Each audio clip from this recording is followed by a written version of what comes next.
할렐루야. 잘 오셨습니다. 우리 옆 사람과 같이 한번 인사할까요? 사랑합니다. 축복합니다. 인사할게요. 사랑합니다. 축복합니다. 잘 오셨습니다.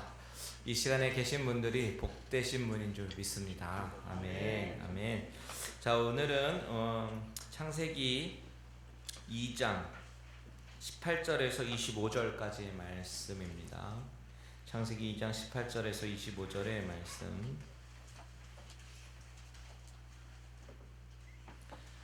우리 다 찾으신 줄 알고요. 우리 한 절씩 교독하도록 하겠습니다. 여호와 하나님이 이르시되 사람이 혼자 사는 것이 좋지 아니하니 내가 그를 위하여 돕는 배필을 지으리라 하시니라. 여호와 하나님이 흙으로 각종 등짐승과 공중의 각종 새를 지으시고 아담이 무엇이라고 부르나 보시려고 그것들을 그에게로 이끌어 가시니 아담이 각 생물을 부르는 것이 곧 그 이름이 되었더라. 아담이 모든 가축과 공중의 새와 들의 모든 짐승에게 이름을 주니라. 아담이 돕는 배필이 없으므로 여호와 하나님이 아담을 깊이 잠들게 하시니 잠들매 그가 그 갈빗대 하나를 취하고 살로 대신 채우시고 여호와 하나님이 아담에게서 취하신 그 갈빗대로 여자를 만드시고 그를 아담에게로 이끌어 오시니 아담이 이르되 이는 내 뼈 중에 뼈요 살 중에 살이라. 이것을 남자에게서 취하였은즉 여자라 부르리라 하니라.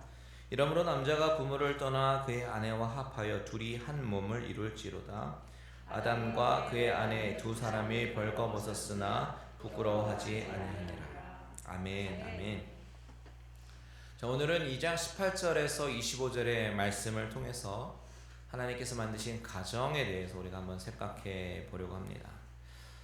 자, 이 본문을 생각해 보기에 앞서서 우리가 먼저 좀 줌아웃해서 전체적인 큰 그림을 다시 한번 확인하고 오늘 본문의 이야기를 좀 나눠보도록 하겠는데요. 여러분, 창세기 저자가 누굽니까? 모세입니다. 그렇죠? 모세를 통해서 창세기를 기록하게 된 1차적인 목적은 바로 1차 독자인 이스라엘 백성들, 그러니까 애굽에서 출애굽해서 구원받은 이스라엘 백성들에게 과거의 역사를 알려주는 것에 목적이 있습니다. 그래서 그들의 정체성이 무엇인가 이것을 깨우쳐 주려는 데 있다.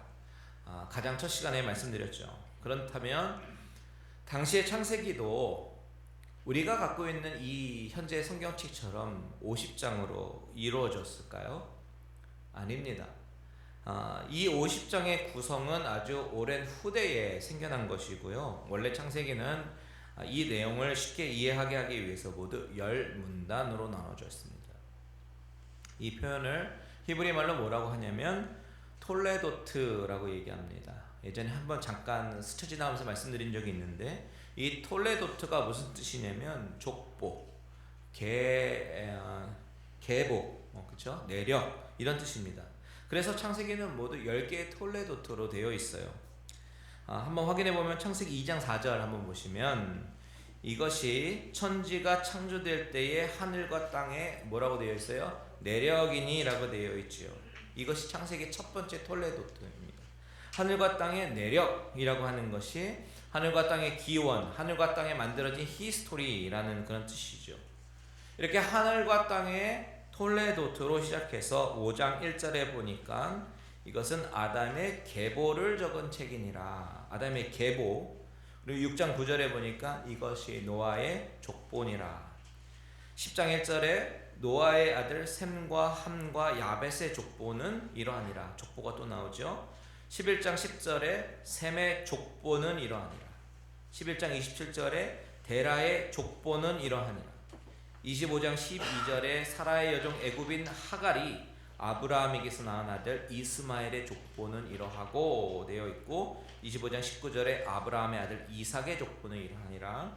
36장 1절에 에서 곧 에돔의 족보는 이러하니라. 그리고 마지막으로 37장 2절에 야곱의 족보는 이러하니라. 이렇게 10개의 톨레도트로 나뉘어졌습니다.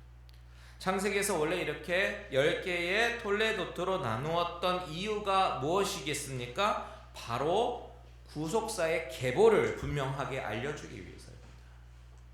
성경의 족보 이야기가 많이 등장하는 이유가 바로 이것 때문입니다.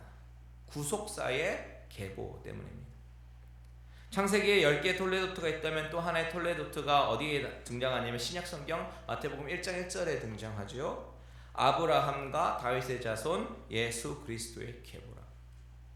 이렇게 창세기에서 시작된 모든 족보와 계보가 바로 예수 그리스도의 족보로 향해서 가고 있다라는 사실입니다. 그 가운데 첫 번째 톨레도트인 2장 4절을 다시 한번 보면 이것이 천지가 창조될 때에 하늘과 땅의 내력이니 여호와 하나님이 땅과 하늘을 만드시던 날에 라고 시작하죠. 이 첫 번째가 어디까지냐면 가인이 죽인 아벨을 대신해서 새로 다른 씨 셋을 주시는 데까지가 바로 첫 번째 톨레도트예요. 이처럼 이 문단을 나누는 문단은 구속사에 있어서 아주 중요한 위치를 차지하고 있는 인물 중심으로 나누어져 있어요. 자, 2장 중반까지 우리가 지난 시간에 나누었지만 1장에서 천지와 만물을 창조하신 하나님의 초점이 이제 2장으로 넘어오면서 사람으로 옮겨왔습니다. 사람을 위해서 하나님께서 만드신 에덴 동산, 그리고 그 에덴 동산에 흐르는 그런 생명수에 대해서 지난 시간에 살펴보았고, 그리고 그 다음에 나오는 내용이 거기에서 하나님이 사람과 맺은 관계적인 언약에 대해서 선과 악을 알게 하는 나무의 실과를 먹지 말라라고 하신 그 명령까지 우리가 살펴보았습니다. 아담이라고 하는 이 인물은요, 그저 한 사람의 죄가 아니었지요. 모든 인류의 죄가 됩니다. 왜냐하면 인류를 대표해서 하나님과 관계를 맺었기 때문입니다.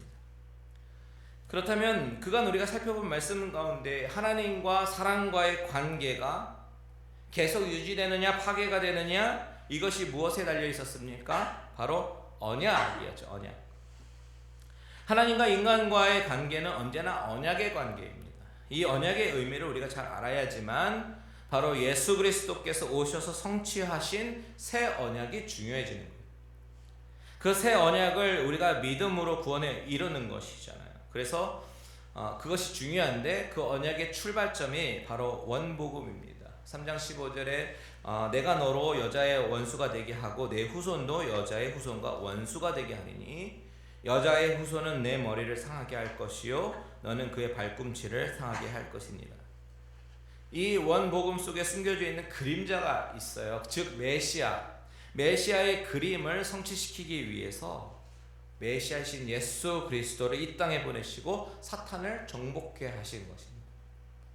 하나님께서 아담에게 말씀하셨습니다. 17절에 보니까 선악을 알게 하는 나무의 열매 먹지 말라. 너가 먹는 날에는 반드시 죽으리라. 이전 버전에서는 정령 죽으리라 라고 되어 있죠. 아담과 하와는 이 약속만 지키면 됐는데, 이 약속만 지키면 하나님과 그 교제를 계속해서 유지할 수 있었습니다. 물론 여기서는 언약이라는 단어가 쓰이진 않았지만 이것은 언약이에요. 왜냐하면 이것이 언약임을 증거하는 구절이 바로 호세아서에 등장하기 때문입니다. 호세아서 6장 7절에 보면 이렇게 쓰여 있습니다. 같이 읽겠습니다. 시작. 그들은 아담처럼 언약을 어기고 거기에서 나를 반역하였느니라. 자, 이 구절로 미뤄볼 수 있는 것이 아담과의 관계가 언약의 관계였음을 말해주고 있는 것입니다.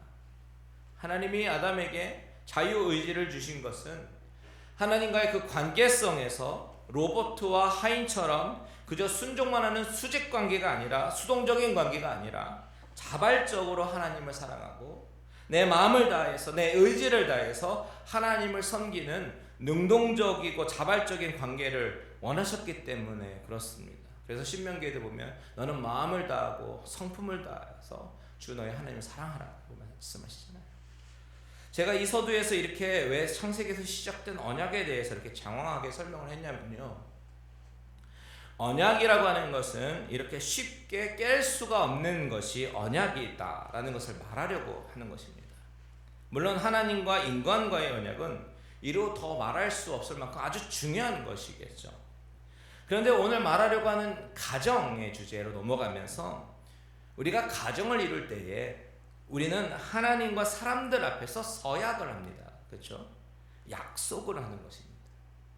이 서약을 신랑과 신부가 하면서 이 서약은 나를 올가매려고 하는 그런 것이다 라고 생각하지 않습니다. 그 어느 누구도요. 기꺼이 기쁜 마음으로 신랑이 신부를 맞고 신부는 신랑을 받아들이는 서약을 하나님과 사람 앞에서 하는 것입니다. 이 언약의 신실성과 엄중함, 이것이 왜 중요한가에 대해서 다시 생각해 봐야 하기 때문에 이 말씀을 드린 거예요. 왜 창세기는 창조 사역을 말씀하시다가 갑자기 에덴 동산을 말씀하시고 이 가정을 만드신 이야기로 이어가시는가? 이 가정을 향한 하나님은 어떤 마음을 가지고 계시고 가정을 만드신 목적은 무엇인가? 우리가 이 부분을 생각해 봐야 합니다.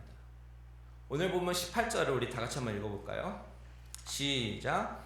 여호와 하나님이 이르시되 사람이 혼자 사는 것이 좋지 아니하니 내가 그를 위하여 돕는 배필을 지으리라 하시니라. 자, 하나님께서 지금까지 창조하신 모든 과정 가운데 어떤 말씀을 하셨냐면 보시기에 좋았더라. 보시기에 좋았더라. 계속 말씀하셨습니다. 근데 6번째 날 만드시고 나서는 보시기에 심히 좋았더라 라고 말씀하셨어요. 그런데 오늘 본문 말씀에 보니까 하나님께서 보시기에 좋지 않은 상황이 생긴 것입니다. 그것이 무엇이에요? 아담이 혼자 있는 것이 하나님의 보시기에 좋지 않았습니다. 이것을 우리가 어떤 의미로 이해를 해야 하냐면 지금 아담이 가지고 있는 이 외로움이라고 하는 것은 죄를 지은 후에 타락한 이후에 사람들이 우리 인간들이 보통 경험하는 느끼는 그런 외로움과는 다른 종류의 외로움이다라는 것을 우리는 이해를 해야 합니다. 왜냐하면 원죄를 지은 이후에 인간이 느끼는 외로움은 관계 단절에서 오는 외로움입니다. 그런데 하나님이 창조하신 피조물이었던 아담은 어떻게 창조되었어요? 하나님의 형상대로 창조되었고 그리고 그가 타락하기 전에는 그런 종류의 외로움을 느끼지 않는 존재로 창조가 되었습니다. 왜냐하면 하나님이 에덴 동산을 만드셨잖아요. 에덴이란 뜻 지난주에 말씀드렸지만 기쁨, joy, delight이란 뜻입니다. 그 기쁨의 동산에 아담을 두시면서 하나님 당신의 기쁨을 주시기를 원하셨기 때문입니다. 그것이 최초에 하나님이 창조하실 때 인간에게 주신 창조의 본질입니다. 그런데 오늘 본문에 보니까 하나님이 보시기에 사람이 혼자 사는 것이 좋지 아니하니라 라고 말씀하신단 말이죠. 이것은 우리가 느끼는 외로움과는 다른 차원의 것입니다. 왜 혼자 있는 것이 보기에 좋지 않았는가? 하나님의 형상으로 지음을 받았다라는 그런 이 진술에서 스테인먼에서 어떤 의미가 나오냐면 하나님의 본질은 무엇이냐? 이 질문에서 바로 성부, 성자, 성령 하나님 삼위일체 하나님께서 이 세 위격이 서로 관계를 맺으시면서 본질은 같지만 위격이 달라서 서로 동역하시는 그런 관계라는 것입니다. 그리고 그 하나님이 사람을 지으시고 언약을 맺으실 때 그 사람과 관계하기를 원하셨어요. 이것이 하나님의 속성입니다. 이 관계성이라고 하는 것 말이죠. 이것이 하나님의 성품으로부터 빚어진 인간의 특징이라고 한다는 것이죠. 그래서 인간은 혼자 살 수가 없고 사람들과 관계를 이루며 살도록 하나님께서 만드셨습니다. 그것이 하나님의 속성으로부터 나오는 관계적인 특성 때문에 그래요. 하나님의 형상으로 지음받았기 때문에 사람도 어떤 관계를 맺으며 살도록 만드시는 것이다라는 것이죠. 언약이라는 말을 그동안 상당히 강조해 왔는데 하나님이라는 표현, 엘로힘이라는 단어를 표현하다가 2장에 오면서 어떻게 바뀌었습니까? 야훼라는 단어로 바뀌었다고 그랬습니다. 왜요? 언약에 의한 관계성을 강조하기 위해서라고 말씀드렸죠. 자, 같은 맥락 안에서 오늘 본문을 보면 하나님은 언약의 관계로 사람과 관계를 맺으면서 해야 할 것과 하지 말아야 될 것을 주셨습니다. 자유의지를 주시면서 자발적으로 하나님을 사랑하고 섬기도록 만드셨어요. 그런데 다 완벽한 것 같은데 한 가지가 모자라는 거예요. 그것은 인간이 스스로 관계성을 맺지 못하는 것입니다. 왜요? 혼자 있으니까. 관계와 언약, 이것이 하나님의 속성인데 인간을 하나님의 형상으로 창조하셨으니까 인간도 관계를 맺어야 되잖아요. 그런데 혼자 있으니까 할 수가 없는 것입니다. 하나님은 인간이 스스로 어떤 관계성을 통해서 하나님과의 그 관계를 하나님 관계의 그 중요한 원리와 그런 관계의 원리를 포인트를 알게 하시기를 원하셨었습니다. 그런데 혼자 있으니까 할 수가 없고 그것을 바라보시는 하나님은 보시기에 좋지 않았다는 것입니다. 그래서 하나님은 본격적으로 가정을 준비하십니다. 준비하는 과정이 바로 19절과 20절이에요. 우리 같이 한번 읽겠습니다. 19절 20절 시작. 여호와 하나님이 흙으로 각종 들짐승과 공중의 각종 새를 지으시고 아담이 무엇이라고 부르나 보시려고 그것들을 그에게로 이끌어 가시니 아담이 각 생물을 부르는 것이 곧 그 이름이 되었더라. 아담이 모든 가축과 공중의 새와 들의 모든 짐승에게 이름을 주니라. 아담이 돕는 배필이 없으므로. 자, 처음에 아담은 스스로 외로움을 잘 느끼지 못했습니다. 우리가 느끼는 외로움을 그저 에덴 동산에서 하나님이 주신 모든 환경 가운데 기쁨으로 만족하며 살았습니다. 그저 하나님께서 보시기에 좋지 않았던 거예요. 왜냐하면 하나님과의 교제, 그 하나님과 교제와 그 관계 안에서 나오는 그 풍성함을 더 알기를 원하셨기 때문입니다. 그래서 하나님은 가정을 준비하시는데, 참 희한한 것은 하나님이 각종 들짐승과 각종 공중의 새를 지으시고 아담이 무엇이라고 부르나 보셨다라는 본문의 내용이 이곳에 삽입이 되어 있다는 것이죠. 이것이 가정의 이야기와 어떤 상관이 있을까요? 분명히 18절 맨 마지막에 내가 그를 위하여 돕는 배필을 지으리라 라고 말씀하셨는데, 그것을 벌써 잊으신 것처럼 갑자기 아담이 짐승들의 이름을 지어주었다라는 것, 이것은 무엇을 의미하냐면 아담이 짐승의 이름을 짓기 위해서는 어떻게 해야 됩니까? 그 짐승 하나하나를 주도 면밀하게 관찰하고 그 짐승의 특성들을 잘 살펴보아야 되는 것이잖아요. 그것을 나타내는 것입니다. 그런데 짐승들과는 소셜을 가질 수가 없었습니다. 사랑의 교제를 나눌 수가 없었다는 것이죠. 하나님은 아담을 짐승과 사랑의 교제를 나누는 관계로 만드신 것이 아니라 그들을 다스리고 정복하게 만드셨습니다. 그래서 아담과 짐승과의 관계는 소셜을 나누고 애정을 교환하는 관계가 아니라 그들을 다스리고 정복하는 관계입니다. 그 사명을 지금 아담이 감당하고 있는 거예요. 주어진 일들을. 근데 20절 보십시오. 아담이 모든 짐승을 하나하나 살펴보고 주어진 사명을 감당하고 있는데 뭐라고 20절 마지막에 나오냐면 돕는 배필이 없으므로 라고 말을 합니다. 여러분, 돕는 배필이 무엇입니까? 부족함을 채워주는 사람이 돕는 배필입니다. NASB 버전으로 보니까 A helper suitable for him 이라고 번역했습니다. 헬퍼인데 그에게 너무나 딱 맞는 조력자라는 뜻입니다. 왜 하나님은 돕는 배필이라는 단어를 사용하셨을까요? 왜냐하면 남자의 부족함을 채워주는 역할을 하기 때문에. 여자의 정체성과 사명은 무엇이라는 이야기예요? 남자의 부족함을 채워주는 역할을 하는 것, 이것이 바로 여성의 정체성이라는 것입니다. 그런데 부족함을 채울 때에 어떻게 돕게 하는가? 남편이 사업을 잘 하도록 돕는 거, 그런 말씀 아닙니다. 남편이 돈을 더 많이 벌어오도록 돕는 거 아닙니다.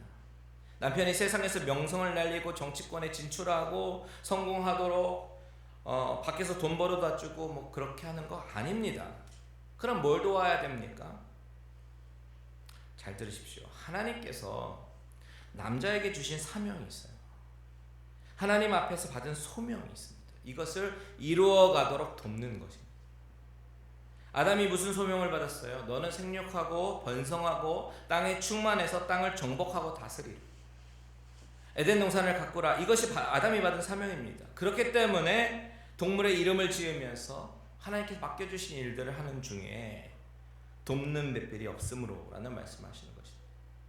다시 말해서 가정은 남자와 여자가 만나서 가정을 이루는 것은 결국 그 가정을 통해서 하나님이 주신 사명과 소명을 협력해서 이루어가는 것, 이것이 가정을 주신 목적이라는 것입니다. 그런데 부족함을 도우라고 하니까 자신이 더 부족함이 없는 줄 알고 남자의 머리 위로 가려고 하는 여자들이 있습니다. 그런데 그것이 하나님이 의도하시고 원하시는 것이 아니다라는 사실이 바로 21절과 22절의 말씀이에요. 다 같이 보겠습니다. 21절, 22절 시작. 여호와 하나님이 아담을 깊이 잠들게 하시니 잠들매 그가 그 갈빗대 하나를 취하고 살로 대신 채우시고 여호와 하나님이 아담에게서 취하신 그 갈빗대로 여자를 만드시고 그를 아담에게로 이끌어 오시니. 자, 갈빗대를 하나를 취해서 여자를 만드셨다. 그 부분이 의미하는 바가 무엇일까요? 여자는 남자의 일부분이다라는 얘기. 뗄래야 뗄 수 없는 관계, 몸의 한 부분이다라는 사실입니다. 그래서 갈비뼈가 우리가 금이 가면 어떻습니까? 꼼짝하지 못하잖아요. 아파서. 그런 관계를 말하고 있는 것입니다. 몸의 일부분이다. 또한 갈빗대를 취하셨다라는 것의 또 다른 의미는 바로 이 둘의 관계는 누가 높고 누가 낮은 관계가 아니다라는 사실을 말해주고 있어요. 머리에서 재료를 갖고 온 것이 아니라, 다리에서 재료를 갖고 오신 것이 아니라 옆구리에서 갈빗뼈를 사용하셨습니다. 자, 이 갈빗대라는 단어를 원어로 찾아보니까요, 구약 성경에 40회가 쓰였어요. 근데 그 가운데 창세기에서만 오직 2번만 갈빗대라고 번역을 하고요, 나머지는 사이드, 측면으로 번역을 합니다. 즉 여자의 위치는 어디입니까? 남편의 머리도 아니고 발밑도 아니고 그저 사이드입니다. 즉 여자는 남자의 동료이고 친구이고 협력자고 동역자라는 사실이죠. 매튜 헨리라는 주석가가요, 이 부분을 뭐라고 이야기했냐면, 하나님은 그녀를 머리에서 취하지 않으심으로 그를 주장하지 못하게 하셨고, 그의 발에서 취하지 않으므로 그에게 발이 짓밟히지 않게 하셨으며, 그의 옆구리에서 취하심으로 그와 동등하게 하시고, 그의 팔 안에서 취하심으로 그의 보호를 받고, 그의 가슴 근처에서 취하심으로 그의 사랑을 받게 하셨다. 너무 멋있는 표현 아닙니까? 팔 아래에 있으니까 팔의 보호를 받고, 그리고 심장 주변에 있으니까 거기서 꺼냈으니까 그렇게 심장처럼 그런 존재로 본래 하나였던 존재인 것을 하나님은 인간에게 보여주시는 것입니다. 그런데 여기 또 놀라운 사실이 한 가지가 있는데요. 왜 하필이면 아담이 잠을 잘 때 갈빗대를 취하시고 살로 채우셨을까 하는 것이, 여기 또 놀라운 복음이 있습니다. 아담이 잠을 잘 때 하나님께서 일하셨다. 아담이 의식하지 못할 때 하나님께서 일하셨다라는 이 사실이 무슨 말이냐면, 하나님의 일하시는 방식, 하나님이 일하시는 방식이 바로 아담이 알아채지 못하도록 준비하시고 주셨다라는 것이죠. 선물을 주셨다라는 것이죠. 즉 내가 일을 해서 애써서 내가 필요한 것을 만들어내고 획득한 것이 아니라, 우리가 잘 때 하나님은 일을 하시고 하나님이 주시는 것입니다. 하나님이 해 주시는 것입니다.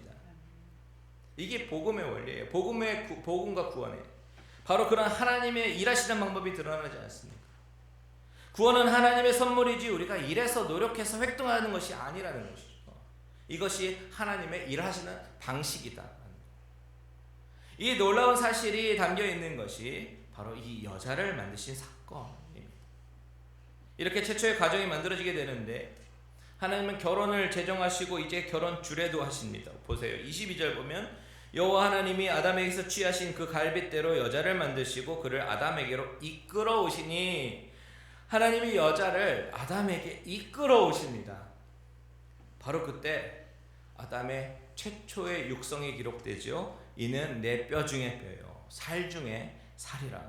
이것을 남자에게서 취하였으니 여자라 부르리라. 무슨 말이에요? 여자를 보고요, 처음 보고 막 탄성이 절로 나오는 거예요. 눈에 하트가 막 뿅뿅 나옵니다. 너무 이쁜 여자를 보고 내 뼈 중에 뼈요 살 중에 살이라. 그때 하나님께서 결혼식을 진행하시면서 주례사를 이렇게 말씀하십니다. 24절에 이러므로 남자가 부모를 떠나 그의 아내와 합하여 둘이 한 몸을 이룰지어다. 그리고 최초의 가정이 탄생했습니다. 여러분, 하나님이 제정하신 결혼이라고 하는 것은 하나님이 만드셨기 때문에 결혼은 거룩하다라고 말하지 세속적이다라고 말하지 않습니까? 그렇기 때문에 우리는 결혼할 때 예배를 드리는 거예요. 다시 말하면 하나님 앞에서 하는 언약이다라고 하는 것입니다. 제가 앞에서 언약 이야기를 서두에서 길게 했는데, 하나님과 우리와의 언약의 관계를 하나님은 남자와 여자의 결혼 관계를 통해서 경험하게 하시는 것입니다. 하나님은 당신의 형상대로 인간을 창조하셨고, 당신의 성품대로 소셜, 즉 상호관계를 통해서 사람과 관계를 맺으며 살아가도록 창조하셨습니다. 그리고 그 관계성 안에서 언어, 커뮤니케이션이라고 하는 것을 부부의 관계를 통해서 훈련되고 배우기를 원하십니다. 이것이 하나님이 가정을 만드신 섭리이고 이유라는 것이죠. 하나님이 가정을 만드시기 전에 동물들에게 이름을 짓는 것을 보신 그 장면을 기록해 하신 것은 그 짐승의 기사가 이제 19절과 20절이잖아요. 그 바로 앞에 하나님과 아담과의 그 관계를 보여주시고요. 그 짐승의 기사 뒤에 아담과 하와의 그 관계가 대칭을 이루는 그런 구조도 있습니다. 하나님이 의도하신 사랑과 교제의 관계는 하나님과 사람 그리고 남자와 여자와의 관계가 바로 사랑의 교제를 나누는 관계라는 것이죠. 이것이 바로 중요한 포인트입니다. 하나님과 아담의 관계도 마치 남편과 아내의 관계처럼 사랑의 교제를 나누는 관계임을 깨닫기를 원하시는 것입니다. 아담과 하와의 관계를 통해서 하나님은 하나님과 인간과의 관계가 어떤 관계인가 이것을 말씀하려고 하시는 것이에요. 그래서 이사야 54장 5절과 예레미야 3장 14절에 보면요, 하나님께서 나는 너의 남편이다 라고 말씀하십니다. 아담과 하와의 관계가 어떤 관계입니까? 사랑의 관계입니다. 그런데 만약 그 관계가 깨어지면 어떻게 됩니까? 가정이 파탄이 나고 깨어지는 것입니다. 이것을 일깨워주기 위해서 아까 본 호세아 말씀에서 아담이 언약을 어겼다라고 말씀하시는 거예요. 즉 고멜같이 되고 말았다라는 말씀입니다. 그런데 오늘 말씀은 여기에서 그치는 것이 아닙니다. 하나님이 아담에게서 갈빗대를 취해서 아담의 아내를 만들어 주셨는데 이것은 더 나아가서 신랑 되신 예수 그리스도와 성도 간의 관계, 이 연합의 관계를 보여주시는 것이기도 하다라는 것까지는 우리가 생각해야 돼요. 아담과 하와의 관계는 남편과 아내와의 관계, 머리와 몸의 관계로 하나님이 짝지어 주신 것을 나눌 수도 없고 떨어질 수도 없는 그런 신비한 연합의 관계입니다. 이것을 알게 되면 내 뼈 중에 뼈요 살 중에 살이다 라고 하는 탄성이 저절로 나오는 것이에요. 그런데 여기서 한 발자국만 더 가면 놀랍게도 우리는 계시록 맨 마지막에 어린 양의 혼인잔치 이야기를 듣게 됩니다. 하나님과의 이 언약의 관계가 성경 첫 부분에서 깨어지게 되었는데 예수 그리스도의 새 언약으로 말미암아 성경 가장 마지막에 신랑과 신부와의 관계로 회복이 되고 있음을 알려주고 있는 것입니다. 창세기 2장에서 묘사하는 메시지를 요약해보면 하나님이 인간을 흙으로 빚으시고 생기에 코를 넣으셔서 생명이 되게 하셨습니다. 그리고 마련해 주신 에덴 동산에서 기쁨을 누리면서 살게 해 주셨습니다. 하와를 만들어 주심으로 서로 사랑하면서 교제할 수 있는 돕는 배필을 주셨고 그들이 하나님의 뜻을 함께 이루며 하나님의 비전과 사명을 함께 이루며 살도록 하셨어요. 이제 그들이 살아야 되는 방식은 어떤 것이냐면 하나님의 언약을 지키면서 남편이 하나님의 사명을 잘 감당할 수 있도록 부족한 부분을 채우고 돕는 그런 배필로 살아야 하는 것입니다. 창세기 2장의 가장 마지막은 그래서 이렇게 끝나지요. 25절에 보니까 아담과 그의 아내 두 사람이 벌거벗었으나 부끄러워하지 아니하니라. 무엇을 말씀하시는 거예요? 완전한 사랑의 관계는 부부 사이와 하나님과의 관계에서 나타나는데 이 말씀의 뜻은 완전한 사랑의 관계에 있어서는 아무런 가리움이 없는 온전한 교제가 이루어지고 있음을 말씀해 주고 있는 거예요. 여러분, 부부 사이에 어떤 가림막이 없는 것처럼 하나님과 우리와의 관계도 어떤 가리움이 없는 온전한 교제가 이루어져야 하는 것입니다. 이것이 바로 가정의 신비를 통해서 하나님과의 관계를 알아가도록 해놓으신 장치라고 하는 것입니다. 성경에서 주님을 신랑으로 비유하고 또한 교회와 주님과의 관계를 부부로 말씀하신 이유가 바로 여기에 있는 것입니다. 제가 에베소서 5장 22절에서 30절, 33절 여러분 스크린 보시면서 제가 한번 읽어드릴게요. 에베소서 5장 22절에서 33절. 아내들이여 자기 남편에게 복종하기를 주께 하듯 하라. 이는 남편이 아내의 머리됨이 그리스도께서 교회의 머리됨과 같음이니 그가 바로 몸의 구주시니라. 그러므로 교회가 그리스도에게 하듯이 아내들도 범사에 자기 남편에게 복종할지니라. 남편들아, 아내 사랑하기를 그리스도께서 교회를 사랑하시고 그 교회를 위하여 자신을 주심같이 하라. 이는 곧 물로 씻어 말씀으로 깨끗하게 하사 거룩하게 하시고 자기 앞에 영광스러운 교회로 세우사 티나 주름 잡힌 것이나 이런 것들이 없이 거룩하고 흠이 없게 하려 하심이라. 이와 같이 남편들도 자기 아내 사랑하기를 자기 자신과 같이 할지니 자기 아내를 사랑하는 자는 자기를 사랑하는 것이라. 누구든지 언제나 자기 육체를 미워하지 않고 오직 양육하여 보호하기를 그리스도께서 교회에게 함과 같이 하나니 우리는 그 몸의 지체임이라. 그러므로 사람이 부모를 떠나 그 아내와 합하여 그 둘이 한 육체가 될지니 이 비밀이 크도다. 나는 그리스도와 교회에 대하여 말하노라. 그러나 너희도 각각 자기 아내 사랑하기를 자신같이 하고 아내도 자기 남편을 존경하라. 바울은 창세기 말씀을 인용하지요. 사람이 부모를 떠나서 그 아내와 합하여 그 둘이 한 육체가 되라 라고 말합니다. 이것은 부부 관계에만 말하는 것이 아니라 그리스도와 교회와의 관계에서도 말하고 있는 것이다 라고 바울은 이야기하고 있습니다. 이렇게 부부도 주님과의 교제도 긴밀하고 은밀한 깊은 사랑의 관계를 하나님께서 만드셨다라는 사실을 꼭 기억하시기 바랍니다. 이 언약과의 관계, 약속과의 관계를 남편과 아내가 성실하게 지키고 또한 하나님 앞에서도 우리가 이 관계를 지키면서 하나님이 주시는 그 사랑과 은혜가 풍성하게 되시는 저와 여러분들 되시기를 주님의 이름으로 축원드립니다.